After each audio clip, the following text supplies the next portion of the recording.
Hello दोस्तों, आज हम पहली तारीख से आप लोगों को मॉडल पेपर साइंस का करवाने वाले हैं और हर मॉडल सेट मॉडल यहाँ पर आपको दिया जा रहा है। आप देखेंगे विज्ञान का केवल प्रश्न पत्र दिया जाएगा। सेट नंबर 4 है, डीटी 2016 में आया हुआ ये पेपर है।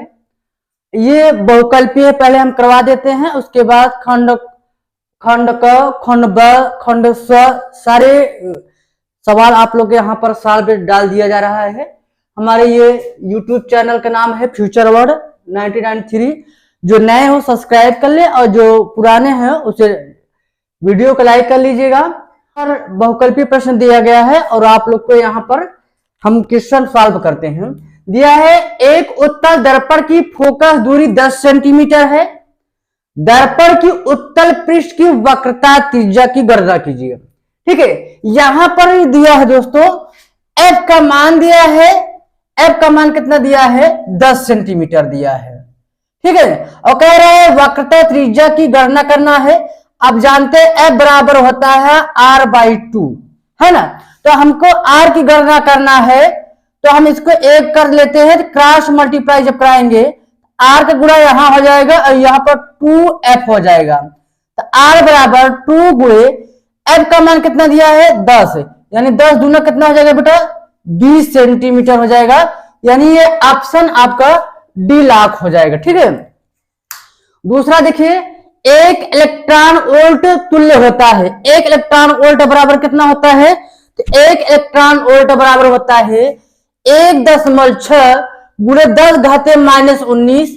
यहां पर 3.2 नहीं होता है, ये 3.6 इसका भी नहीं होता क्योंकि ये 1.6 यहाँ पॉजिटिव दिया है इसलिए ये भी नहीं होगा। तो आपका ऑप्शन ए सही हो जाएगा। ठीक है, चलिए तीसरा, ये चुंबकीय फ्लक्स का मात्रक होता है। तो चुंबकीय फ्लक्स का जो मात्रक होता है वह होता है वेबर। क्या होता है? वेबर होता है। चुंबकीय फ्लक्स का मात्रक होता है वेबर होता है।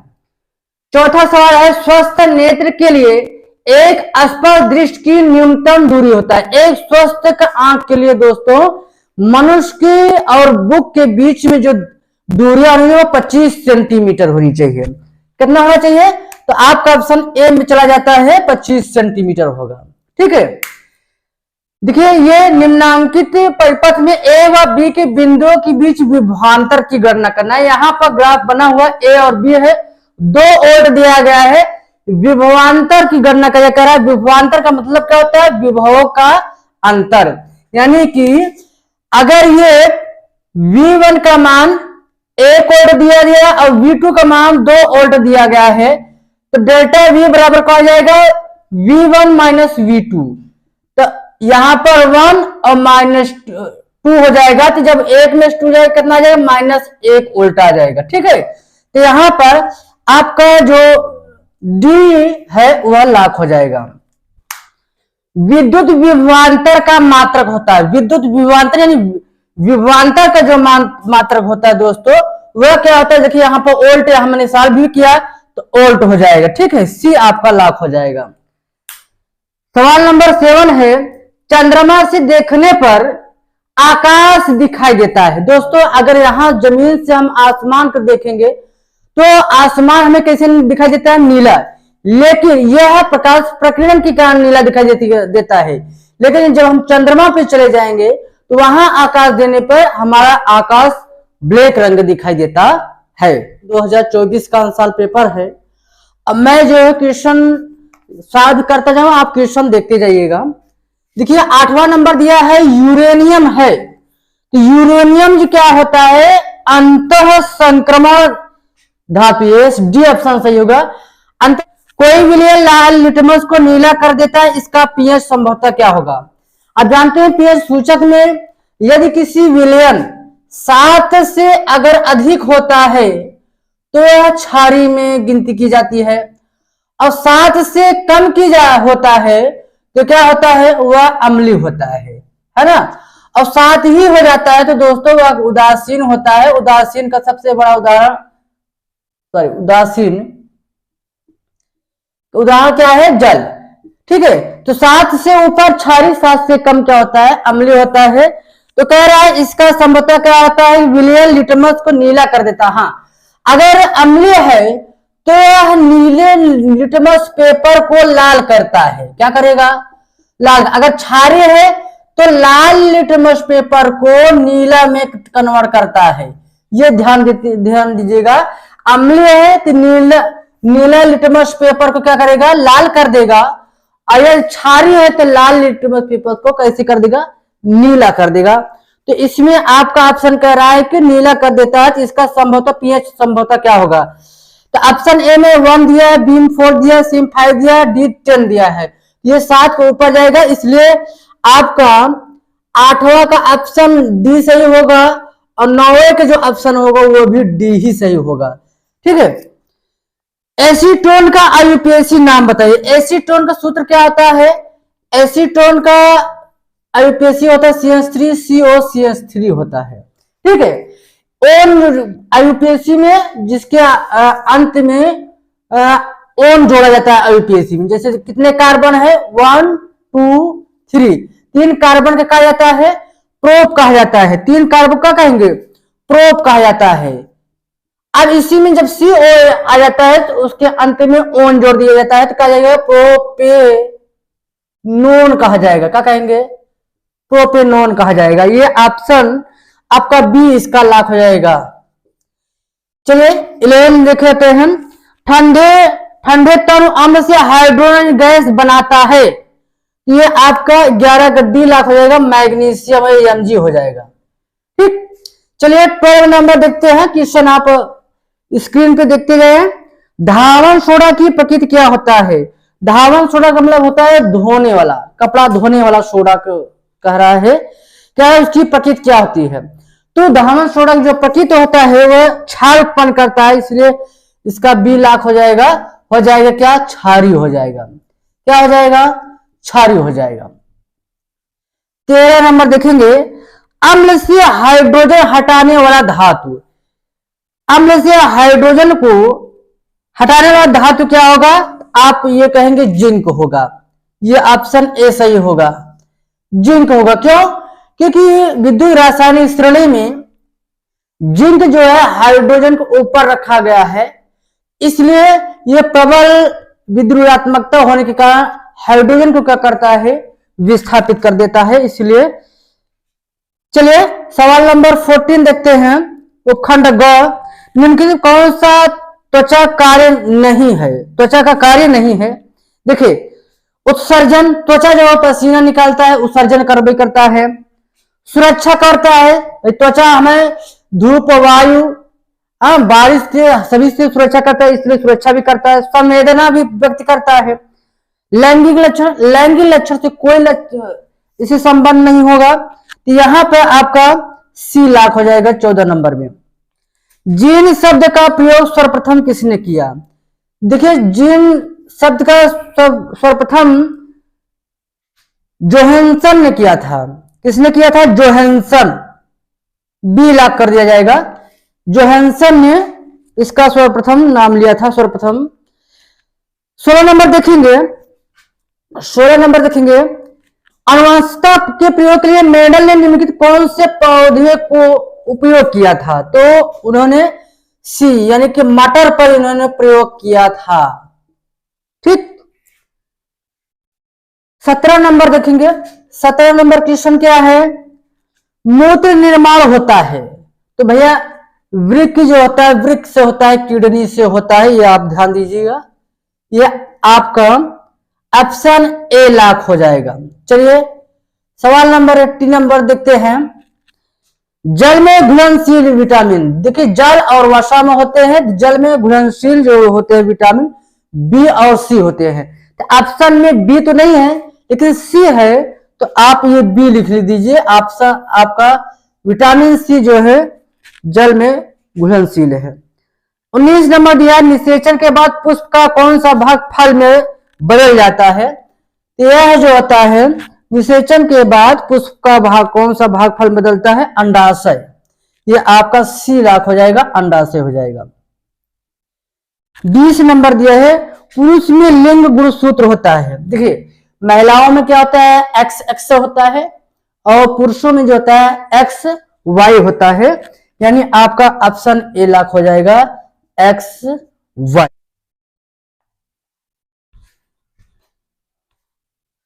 खंड ब देखते हैं। खंड ब का सवाल नंबर स्क्रीन पर नंबर 1 आ गया होगा। नंबर 1 कह रहा है कि अवतल दर्पण के 2 उपयोग लिखिए। अवतल दर्पण 2 उपयोग का पहला उपयोग कहां कर सकते हैं? निकट दृष्टि दोष का निवारण करने के लिए चश्मे में प्रयोग किया जाता है।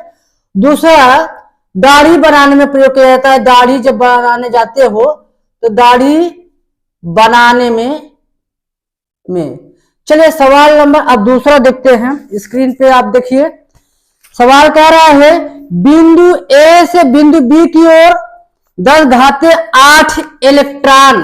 देखिए सवाल दिया है, दूसरा का पहले का ख है, एन का मान दिया 10 घाते 8 इलेक्ट्रॉन दिया है। कह रहा है 10 घाते -4 सेकंड, टाइम दे दिया है 10 घाते -4 सेकंड। और क्या दिया है?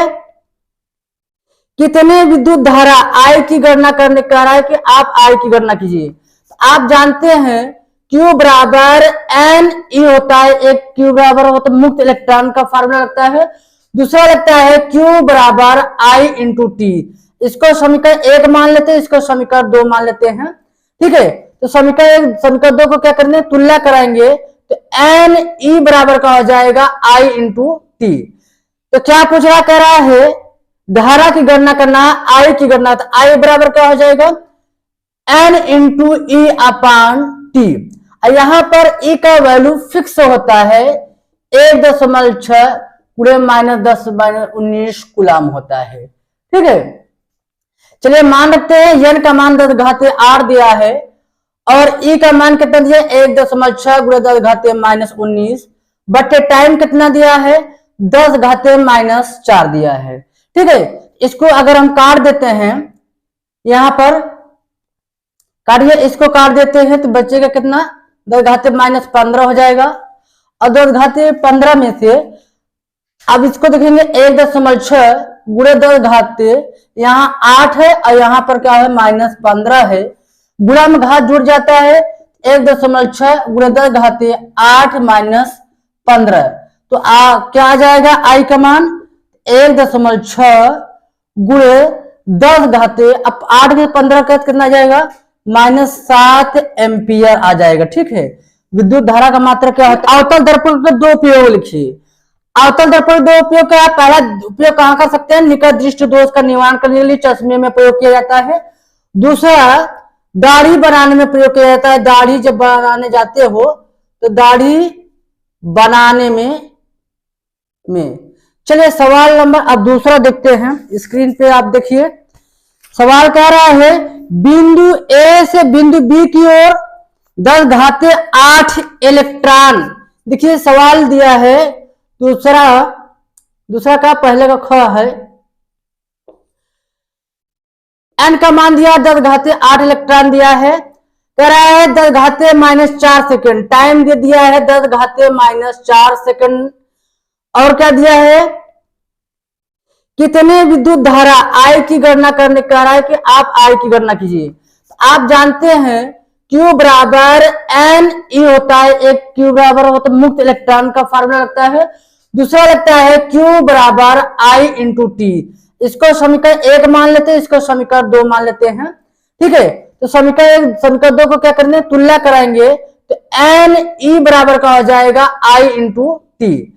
तो क्या पूछ रहा, कह रहा है धारा की गणना करना, आई की गणना, तो आई बराबर क्या हो जाएगा? एन इंटू ई अपान टी। यहां पर ई का वैल्यू फिक्स होता है 1.6 पूरे -10-19 कूलम होता है। ठीक है, चलिए मान रखते हैं एन का मान 10 घाते 8 दिया है और ई का मान कितना दिया? 1.6 गुणे 10 घाते -19 बटे टाइम कितना दिया है? 10 घाते -4 दिया है। ठीक है, इसको अगर हम काट देते हैं, यहां पर काटिए, इसको काट देते हैं तो बचेगा कितना? 10 घाते -15 हो जाएगा। और 10 घाते 15 में से अब इसको देखेंगे 1.6 गुणे 10 घाते, यहाँ 8 है और यहाँ पर क्या है? -15 है। गुणा में घात जुड़ जाता है, 1.6 गुणे 10 घातीय 8 माइनस 15। तो क्या आ जाएगा आई का मान 1.6 गुणे 10 घातीय, अब 8 में 15 का कितना आ जाएगा -7 एम्पियर आ जाएगा। ठीक है, विद्युत धारा का कितना दे दिया है 1.5 अपवर्तनांक वाले प्रिज्म का कोण ए से प्रदर्शित करते हैं 60 अंश दिया है। प्रिज्म के अल्पत विचलन कोण का मान ज्ञात करना है, यानी डेल्टा एम, न्यूनतम विचलन कोण को डेल्टा एम से भी प्रदर्शित किया जाता है।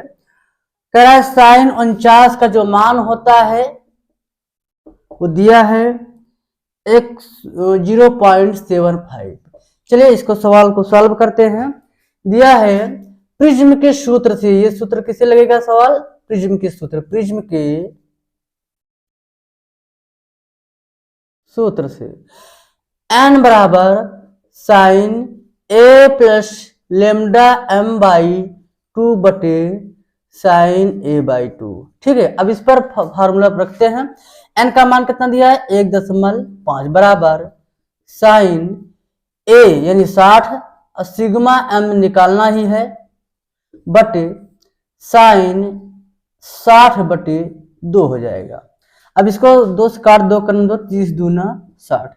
अब इधर इसको गुणा भी कर देंगे 1.5 गुणे साइन 30 अंश बराबर साइन, अब इसको इतना बटे इतना कर देंगे, इतना बटे इतना, यानी कि 60 बटे 2 प्लस सिग्मा m बटे 2।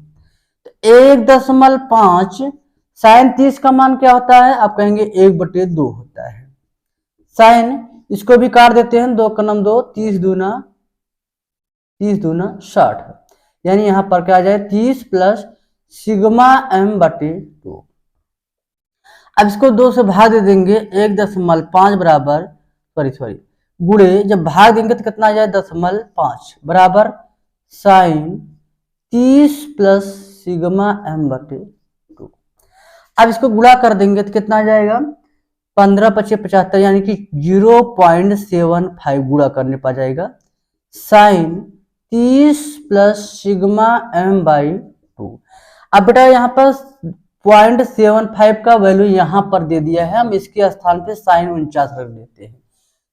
साइन 49 अंश बराबर sine 30 plus sigma m by 2। Sine sine बेटा यहाँ कट जाएगा, 49 अंश बराबर 30 अंश प्लस सिग्मा m बाई 2। 30 को इस साइड ले आएंगे, 49 माइनस 30 बराबर सिग्मा m बाई 2। 49 में 30 में निकलेगा कितना जाएगा 19 आ जाएगा बराबर सिग्मा m बाई 2। अब बटे 1 करके क्रॉस मल्टीप्लाई कर देंगे, पहले इसमें गुणा करें सिग्मा m हो जाएगा, ये 2 गुणे 19 हो जाएगा।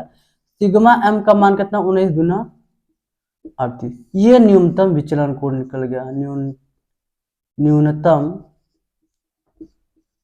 विचलन कोण। 8 ओम 12 ओम और 24 ओम प्रतिरोध 4 कुंडलों को संयोजित करेंगे। नंबर कह रहा है कि ऐसा संयोजित करके अधिकतम ज्ञात करना है, दूसरा कह रहा है न्यूनतम परिपथ ज्ञात करना है। देखिए 4 प्रतिरोध दिया गया है, एक मान लीजिए R1 का मान 4 ओम दिया है, R2 का मान 8 ओम दिया है, ठीक है, R3 का 12 ओम दिया गया है और R4 का दिया है 24 ओम दिया गया है। अब यहां देखिए कह रहा है कि एक बार अधिकतम परिपथ ज्ञात करना, एक न्यूनतम। अगर पहला नंबर कह रहा है अधिकतम ज्ञात करना, अधिकतम का मतलब होता है बेटा कि आपको श्रेणी क्रम में हल करना पड़ेगा। तो श्रेणी क्रम का सूत्र क्या आता है, R बराबर R1 plus R2 plus R3 plus R4। ठीक है, तो R बराबर कहा जाएगा, R क्या है तुल्य प्रतिरोध कहे या कुल प्रतिरोध कहा जाता है। ये R1 का मान कितना दिया है 4 दिया है, दूसरे का 8 दिया है, तीसरे का 12 ओम दिया है और इसको क्या कहेंगे 24 ओम। अब इसको जो है इसको जोड़ देंगे तो क्या आ जाएगा 48 ओम आ जाएगा। अधिकतम के लिए कहेंगे तो 48 ओम आ जाएगा। दूसरा कह रहा है न्यूनतम ज्ञात करना है, तो न्यूनतम ज्ञात करने के लिए हम समांतर क्रम लगाएंगे। समांतर क्रम का सूत्र कहता है 1/r बराबर 1/r1 plus 1/r2 plus 1/r3 plus 1/r4, है ना।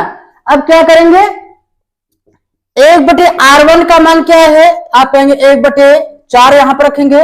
1/r2 का मान क्या है 8, R3 का मान क्या है 12 और R4 का वैल्यू क्या है 1/24 है। अब 4, 8, 12, 24 का क्या ले लेंगे, लघुत्तम ले लेते हैं। तो आप जब लघुत्तम लेंगे कितना आ जाएगा 24, 4 से बाहर लिख देंगे 24, 4 छंग 24, 6 बार गया यहां 6 लिख देंगे। R3 24, 3 बार गया 3 यहां लिख देंगे।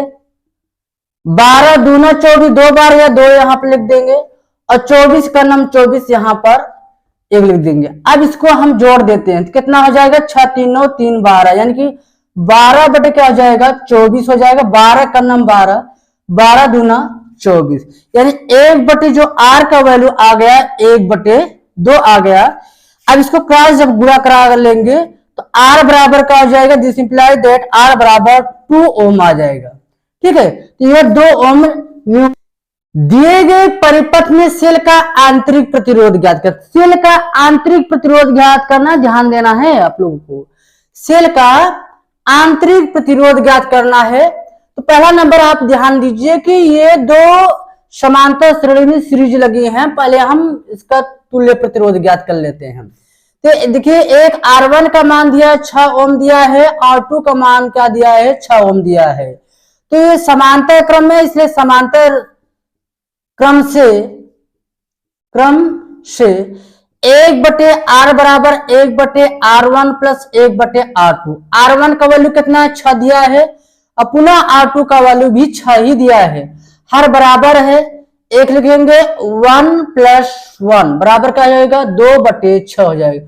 2 का नाम 2, 2 3 6, यानी 1/r का मान कितना दिया है 1/3। अब क्या करेंगे क्रॉस मल्टीप्लाई कराएंगे, दिस इंप्लाई दैट R1 का नाम R यानी 3 ओम है। ओम कितना आ गया, R का मान 3 ओम आ गया है। अब और क्या दिया है यहाँ पर, I का मान 0.5 एम्पियर दिया है, धारा कितना बढ़ रही है 0.5 है। V का मान कितना दिया है, V का मान दिया है 2 वोल्ट दिया है। ठीक है, तो यहाँ पर R का मान दिया है विद्युत धारा वोल्ट में, और ज्ञात करना स्मॉल r ज्ञात करना, क्योंकि स्मॉल r आंतरिक प्रतिरोध है। तो आप जानते हैं E बराबर क्या होता है I कोष्टक small r plus capital R। अब स्मॉल r ज्ञात करना, क्योंकि यही तो आंतरिक प्रतिरोध है। यहाँ पर विभवांतर कितना दिया है V वोल्ट दिया है, विद्युत धारा कितना बड़ा है 0.5 वोल्ट। ठीक है, और आंतरिक प्रतिरोध ज्ञात करना, वह प्रतिरोध आपको कितना आया 3 आया गया। ब्रैकेट इसको क्या करेंगे 0.25 के नीचे ले लेते हैं, यानी 2 का हो जाएगा 0.5 बराबर स्मॉल r प्लस 3 हो जाएगा। आगे यहां देखते हैं दशमलव, अगर एक अंक दशमलव है तो अगर 0 ऊपर बढ़ा देंगे तो ये दशमलव हट जाएंगे। 1 0 ऊपर बढ़ा लीजिए, यानी कि ये 20 हो जाएगा, अब बटे 5 हो जाएगा, दशमलव हट जाएगा। एक अंक दशमलव 1 0 ऊपर बढ़ा देंगे तो नीचे का दशमलव हट जाता है। बराबर क्या हो जाएगा r प्लस 3, 5 का नाम 5 5 4 20, यानी 4 बराबर r प्लस 3 हो जाएगा। 3 को इस साइड में आएंगे पछाड़ करेंगे, 4 यहाँ का -3 हो जाएगा बराबर r। 4 में से 3 कितना गया 1 बराबर r, तो r बराबर क्या होगा 1 ओम आ जाएगा। आंतरिक प्रतिरोध कितना है 1 ओम आ गया। ठीक है, चलिए एक सवाल और यहां पर दिखाई दे रहा है। अगला सवाल देखते हैं, कह रहा है कि 1 सिरों के बीच 1.5 वोल्ट का विभवांतर V का मान दिया है 1.5 वोल्ट। ये सवाल नंबर देखिए तीसरा का अथवा यहां पर बताया जा रहा है। 1.5 वोल्ट जो होता है आपका विभवांतर दिया है, कह रहा है कि इसमें धारा प्रवाहित होने पर 20 सेकंड, टाइम कितना ले रहा है 20 सेकंड, टाइम आपका 20 सेकंड दे दिया, 20 सेकंड दे दिया, और कार्य करने की जो जूल है वह 15 जूल कार्य करने के लिए दे दिया है। ठीक है, कह रहा है कि धारा में प्रवाहित धारा I की गणना करने के लिए कह रहा है। किसकी गणना करने कह रहा है? I की गणना करने कह रहा है। तो हम लोग लगाते हैं W बराबर क्या होता है? I into V into T। W का मान कितना दिया है? 15 दिया है। विद्युत धारा की गणना करना ही है। V का मान 1.5 वोल्ट दिया। टाइम कितना लग रहा है? 20 सेकंड। अब यहां देखेंगे एक अंक पर दशमलव हटा देंगे तो एक जीरो हट जाएगा। तो यहां पर क्या है? 15 बराबर I गुणे 15 गुणे बचे क्या? 2। 15 इधर भी कट जाएगा, क्या बचेगा? I1 बराबर I गुणे 2। तो I बराबर क्या आ जाएगा बेटा? 1/2 और भाग दे देंगे कितना है? 0.5 एम्पियर। ये आपका आंसर हो जाएगा। F बराबर Q V B sine theta होता है। ये भौतिक राशियां, अब F बल है, Q आवेश है, V क्या है? वेग है, वेलोसिटी कहेंगे, B चुंबकीय क्षेत्र है और थीटा कोण। यानी कि Q आवेश है। यह भौतिक राशियों पर निर्भर करता है। कौन? आवेश भौतिक राशि से निर्भर करता है। वेलोसिटी भौतिक राशियों पर निर्भर करता है। चुंबकीय क्षेत्र B जो होता है भौतिक राशियों पर डिपेंड करता है। और यह एंगल पर भी डिपेंड करता है, कितने एंगल पर बन रहा है। तो ये जो होता है भौतिक राशियों पर निर्भर करता है। इस पर सवाल भी दिया है, देखेंगे। दिया है कुलाम क्यू का मान दिया है। इसमें दिया है 3.2 गुणे 10 घातीय माइनस 19 दिया है। V दिया है वेलोसिटी 2 गुणे 10 घातीय 5 मीटर प्रति सेकेंड। ठीक है। और क्या दिया है? B दिया है 1 गुणे 10 घातीय 4 वेबर प्रति मीटर स्क्वायर। ठीक है। कह रहा है लगने वाले चुंबकीय बल की गणना कीजिए। तो F की गणना करना है तो यहां देखेंगे F बराबर आपने देख लिया सूत्र QVB साइन थीटा। अब यह जो थीटा का कोण कह रहा है लंबवत प्रवेश कर रहा है, इसलिए थीटा का मान भी 90 अंश पर हो जाएगा। यहां देखेंगे F का वैल्यू कितना आया है? Q का वैल्यू 3.2 गुणे 10 घातीय माइनस 19 दिया है। वेलोसिटी 2 गुणे 10 घातीय 5 दिया है ना। B का मान कितना दिया है? 1 गुणे 10 घातीय 4 साइन 90। चूंकि साइन 90 का मान होता है 1 होता है। ठीक है। तो यहाँ पर देखेंगे इसको गुणा कर देंगे, ये 32 दूना कितना हो जाएगा? यानी 6.4 हो जाएगा। अब इसका पावर जोड़ देंगे सभी का, -19 + 5 और प्लस का हो जाएगा 4 और साइन 90 का मान का हो गया 1, यानी कि 6.4। अब यहाँ पर -19 हो रहा है और 5 4 कितना हो जाएगा? +9। ठीक है। एक एक नंबर एक ही रहेगा। तो यहाँ पर क्या आ जाएगा? 6.4 और गुणे 10 घातीय -10 न्यूटन। ये आपका जो होता है आंसर आ जाएगा।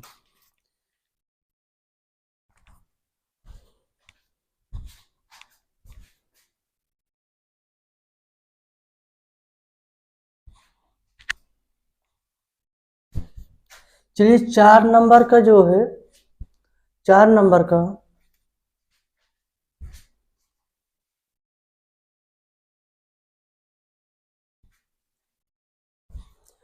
देखिए, चौथा का अथवा पूछ रहा है कि अपवर्तन के नियम बताइए। देखिए, अपवर्तन के नियम क्या होता है कि पहले अपवर्तन की डिफिनीशन पूछा नहीं, लेकिन मैं आपको बता देता हूं कि जब प्रकाश एक विरल माध्यम से, ये कौन सा माध्यम है दोस्तों? ऊपर का जो हवा वाला माध्यम होता है उसे कहा जाता है विरल माध्यम कहा जाता है। जो कांच का भाग होता है इसे कहा जाता है सघन माध्यम कहा जाता है। कौन सा माध्यम कहेंगे? सघन माध्यम कहते हैं। अब यहाँ पर ध्यान देंगे, जब प्रकाश जो होता है विरल माध्यम से सघन माध्यम में प्रवेश करता है तो यह अभिलंब की ओर झुक के जाती है। इस प्रकार की घटना को प्रकाश का अपवर्तन कहते हैं।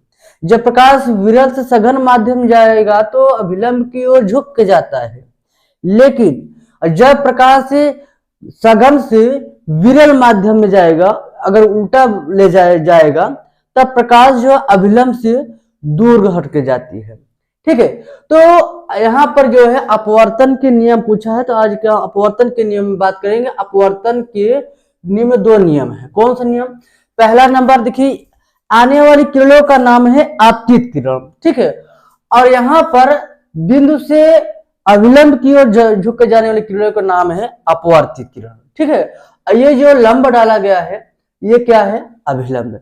तो सीधी से सिंपल सा डिफिनेशन नियम क्या हो जाता है? आपतित किरण, इनका क्या नाम है? अपवर्तित किरण। अपवर्तित किरण। तथा तीसरा कौन है? ये जो अभिलंब डाला गया है, अभिलंब। तीनों एक ही तल पर है, तीनों एक ही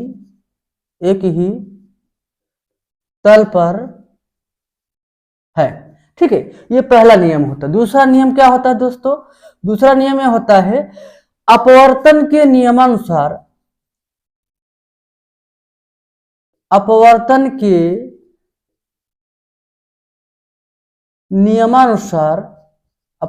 के नियमानुसार एक वर्णी, एक प्रकाश डाला जा रहा है, एक वर्णी प्रकाश के लिए, एक वर्णी प्रकाश के लिए एक वर्णी प्रकाश के लिए आपतित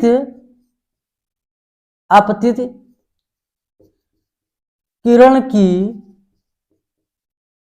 जा को हम साइन थीटा भी कहते हैं। आपतित किरण की जा अपवर्तित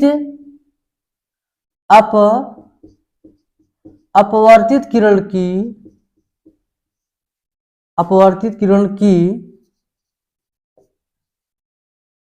जा के समानुपाती होता है। क्या होता है? समानुपाती होता है। अर्थात sine I proportional sine are.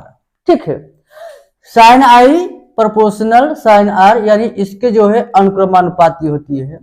तो हम प्रोपोर्शनल हटाएंगे, कोई कांस्टेंट राशि हम मान लेते हैं n। ठीक है, साइन आर, तो n बराबर क्या हो जाएगा? Sine I upon sine are.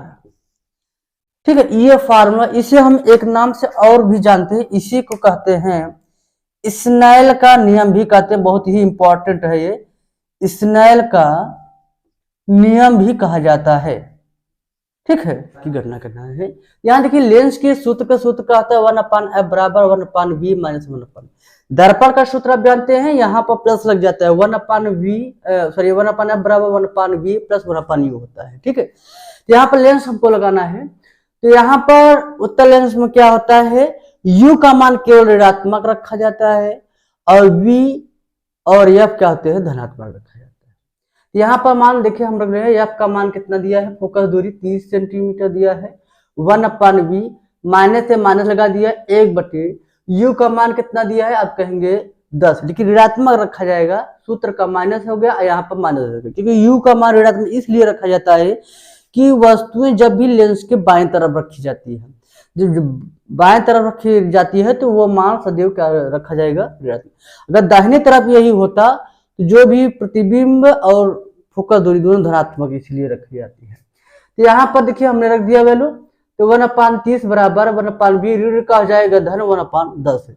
तो पक्षांतर इस साइड में ले आएंगे तो 1/30 बराबर, जब इस साइड में माइनस हो जाएगा, 1/10 बराबर 1/v। 30 और 10 का लघुत्तम का हो गया? 30 हो गया। 30 का नाम 30 एक बार गया, 1 लिख देंगे, और 10 तिहाई 30 3 बार गया, 3 के यहाँ गुणा करें 1/v। तो अब यहाँ देखेंगे, एक इनमें से जब 3 निकलेगा कितना जाएगा? 2/30। तो हमने 2 से काट दिया है, 2 का नाम 2, अब 2 15 में 30, 1/v, यानी 1/v बराबर 1/15। जब क्रॉस मल्टीप्लाई करेंगे कितना आ जाएगा? v बराबर माइनस क्या हो गया? 15 सेंटीमीटर, यानी प्रतिबिंब की स्थिति कितना आ गया 15 सेंटीमीटर। अब कह रहा है रेखीय आवर्धन में प्रतिबिंब की लंबाई भी बताइए, तो हम क्या सूत्र लगाएंगे, रेखीय आवर्धन के सूत्र से क्या होता है 1/O बराबर -V/U। तो आई तो हमको ज्ञात करना है, ओ कितना दिया है 3 सेंटीमीटर और V बराबर माइनस V का मान कितना दिया है 15। यहाँ पर ऋणात्मक चिन्ह नहीं रखा जाएगा, इनका केवल धनात्मक वैल्यू रखा जाएगा इसमें। तो क्योंकि ऋण चिन्ह यह प्रदर्शित करता है कि जो प्रतिबिंब स्थिति बन रहा है वह लेंस के बाएं तरफ बन रहा है कि दाहिनी तरफ। अगर ऋणात्मक आ रहा तो बाएं तरफ, धनात्मक होता तो लेंस के दाएं तरफ चला जाता है, इसलिए ऋणात्मक नहीं रखा जाता है। तो V का मान कितना दिया 15 और U का मान कितना आया है 10। ठीक है, 5 दूनी 10, 5 तेई 15, यानी I/3 बराबर -3/2। क्रॉस मल्टीप्लाई करेंगे तो क्या हो जाएगा 2I बराबर 3 त्रिका -9 हो जाता है। I बराबर क्या हो जाएगा -9/2, 2 से काट देंगे -4.5, यानी प्रतिबिंब की जो लंबाई आया या आकार आया वो I बराबर -4.5 सेंटीमीटर।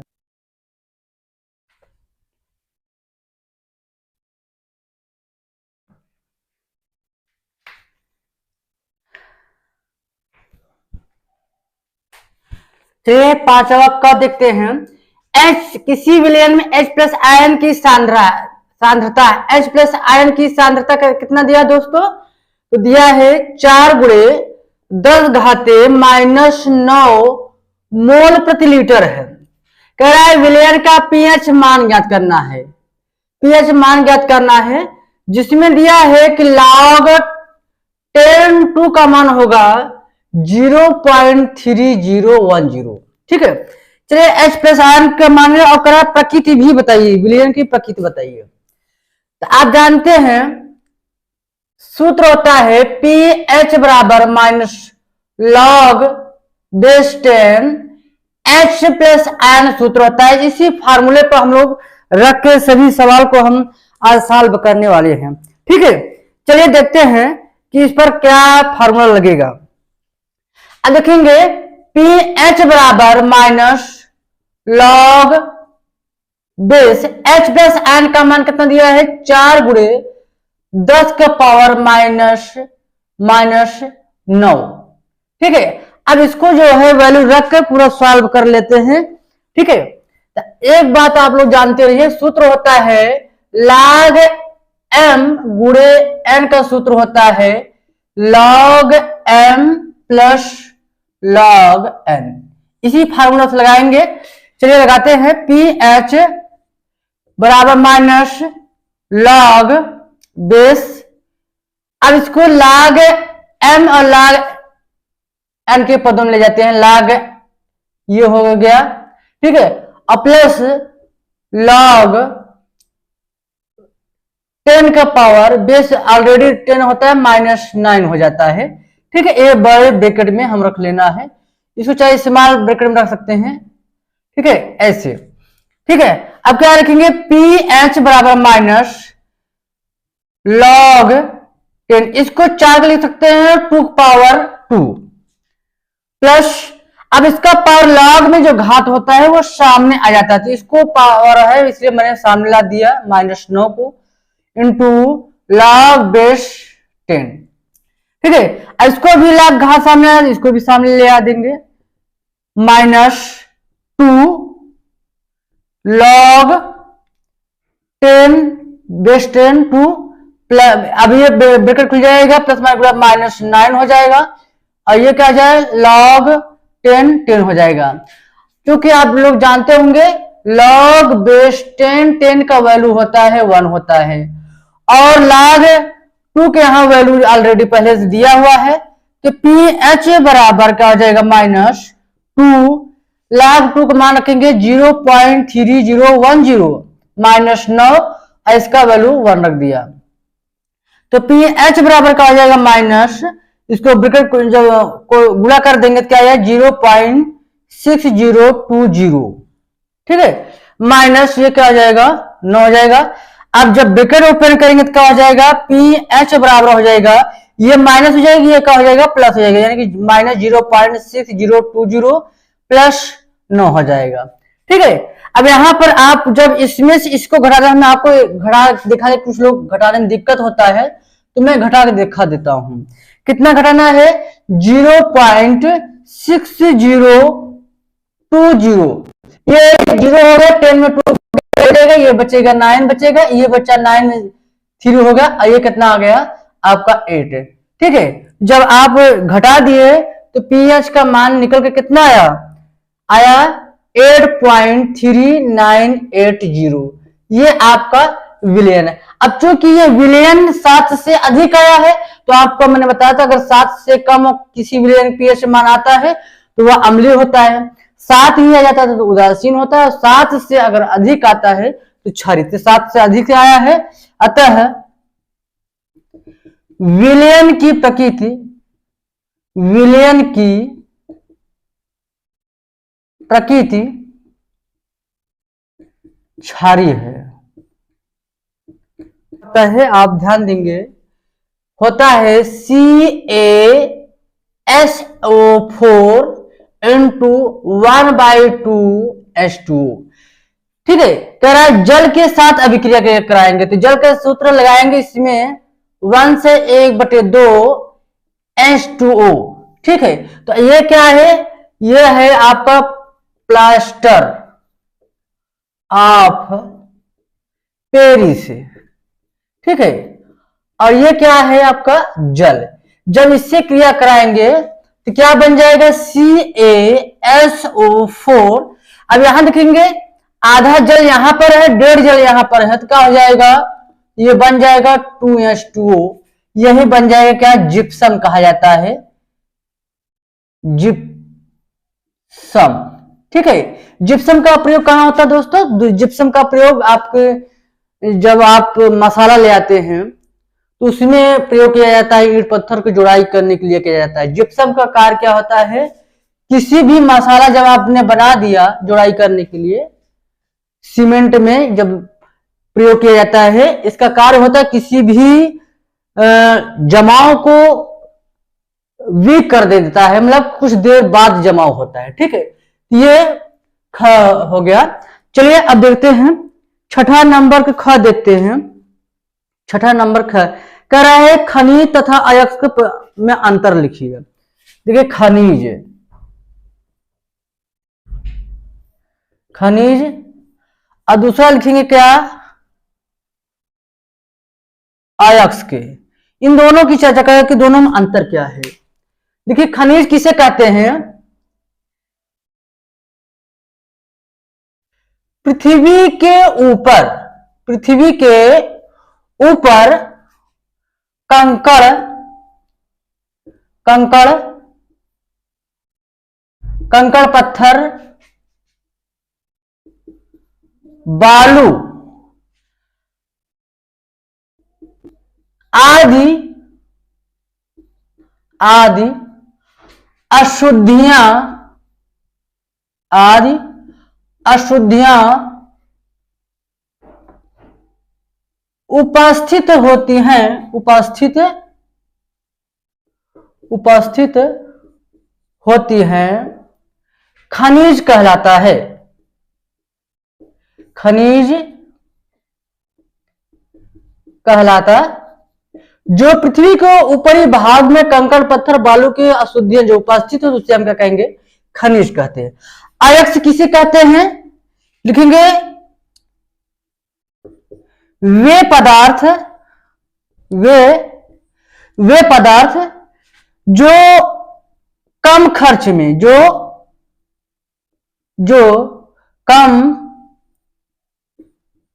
कम खर्च में सरल ढंग से वे पदार्थ जो कम खर्च में सरल ढंग से उत्पादन किया जा सकता है, सरल ढंग से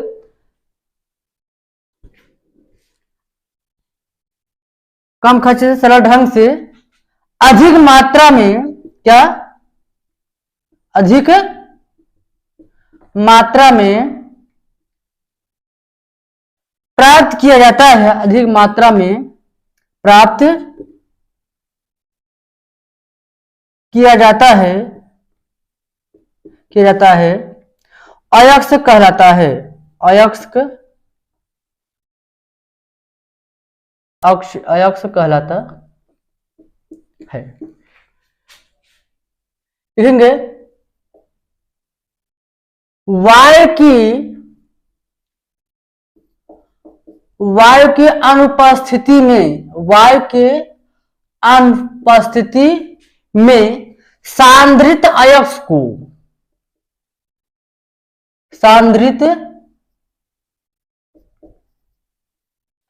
वायु की अनुपस्थिति, वायु नहीं होनी चाहिए, वायु की अनुपस्थिति में सांद्रित अयस्क को उसके गलनांक के नीचे,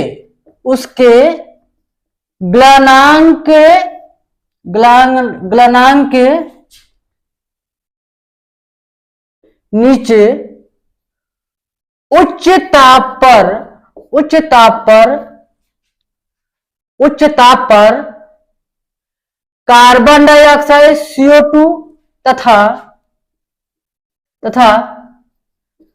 अन्य कार्बनिक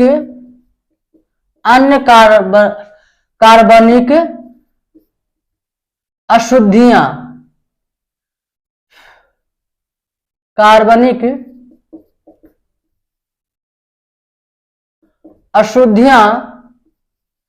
दूर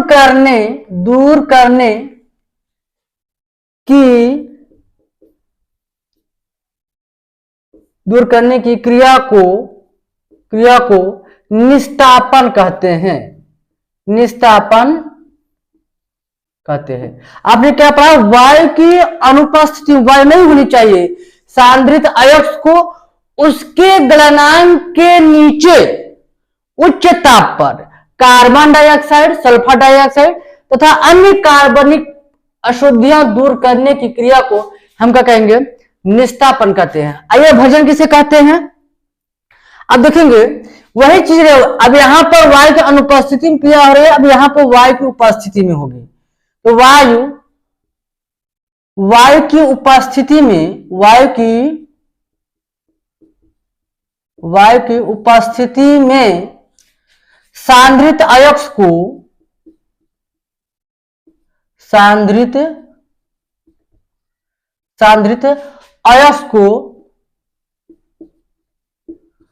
उसके गलनांक के नीचे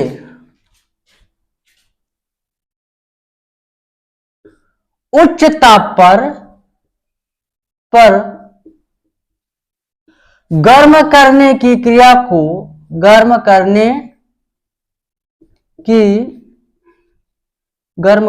क्रिया को भर्जन कहते हैं। भर्जन कहते हैं। ठीक। साबुनीकरण किसे कहते हैं? सातवां का साबुनीकरण किसे कहते हैं? जब तेल या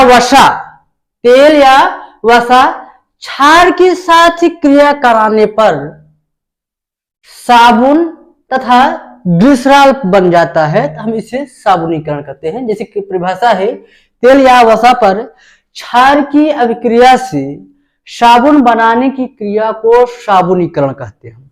ठीक है। जैसे यहाँ पे देखिए ग्लिसरॉल ट्राइपामीटर दिया है, CH2COC15H31, CH3COC15H31, CH2COC15H31। इसके सोडियम हाइड्रोक्साइड से क्रिया कराने पर आप देख पा रहे होंगे कि ये जो इतना ये दिया है, ये सोडियम के साथ इस प्रकार जो है क्रिया कर जाता है। ये CH2, यहां देखिए 3 हाइड्रोक्साइड है, तो CH2 एक हाइड्रोक्साइड यहां जोड़ दिया, CH के साथ एक हाइड्रोक्साइड यहां पर जोड़ दिया, CH2 और एक हाइड्रोक्साइड इसमें जो ग्लिसरॉल बन जाता है। और यहां पर आप देख रहे हैं C15H31 3 बार आया है, 3 बार यहां लिख दिया C15H31, C डबल 3 बार आया, तो इसलिए सोडियम यहां पर देखिए 3 आया था, यहां बन गए, इसी को कहेंगे साबुन बन जाता है। ठीक है। तो ये जो होता है ग्लिसरॉल ट्राइपामीटेट सोडियम हाइड्रोक्साइड से क्रिया कराने पर C15H31 COO यानी 3 मॉलिक्यूल जो होता है बन जाता है और साबुन बन जाता है, तथा यह क्या बन जाएगा? ग्लिसरॉल बन जाता है। उदासीनीकरण किसे कहते हैं? जब अम्ल व क्षार से अभिक्रिया कराने से प्राप्त विलयन को उदासीनीकरण कहते हैं। इसमें जो होता है जल भी मिलता है और लवण भी मिलता है।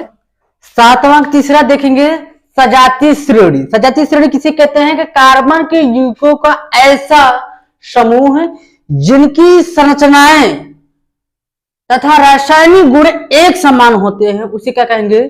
सजातीय श्रेणी। मतलब जिसकी जो है संरचना और रासायनिक गुण दोनों क्या होता है? एक समान होते हैं, क्या कहेंगे? सजातीय श्रेणी।